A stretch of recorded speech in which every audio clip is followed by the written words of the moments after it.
정리해서 다시 말씀드리면 신경치료를 받아야 하는 경우 그가 치아 뿌리에 염증이 생긴 경우, 그러니까 내부 치수 조직, 그러니까 신경이라고 알고 계시는 그 조직들이 그 감염이 일어난 경우 신경치료를 받으실 수가 있고, 또 이제 충치가 깊어서 신경이 접근한 경우, 치수에 접근한 경우 심한 통증이 생기는데, 이런 경우에는 감염이 된 경우니까 이런 때는 신경치료를 받으셔야 됩니다.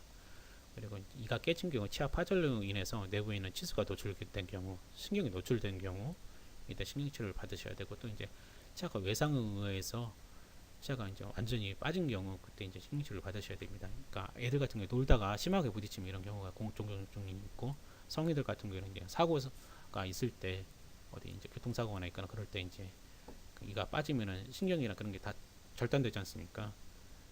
그런 경우 신경치료를 받으셔야 됩니다. 그리고 또 이제 주변 치아보다 어둡게 된 경우, 안에 이제 신경이 과거 그런 충격에 의해서 죽게 된 경우라고 볼 수 있는데, 이런 때 이제 치료를 받으셔야 되고, 치아가 이제 과민성이 좀 심한 경우, 잇몸이 안 좋아서 이런 경우가 많은데, 이런 경우에는 이제 신경치료를 받으셔야 됩니다. 그리고 또 이제 이가 깨진 경우, 이가 깨졌다고 해서 모두 신경치료를 받는 게 아니고, 이가 금이간경을 말씀드린 겁니다. 이가 금이간경을 모든 차가 신경치료를 받으셔야 되는 건 아니고, 증상이 어느 정도 있으시면 이에 금이 갔을 때 그러니까 이를 신경치료를 하고 싸주시는 게 좋습니다. 그리고 보초 치료를 받으셔야 될 때, 이제 앞니 같은 경우는 삐뚤빼뚤한 게 좀 심할 때 그 치아를 원래 형태로 회복시키기 위해서는, 그냥 회복시키기 위해서 보철 치료를 하실 때, 심리 보철을 하실 때 이를 상당히 많이 깎아내셔야 됩니다.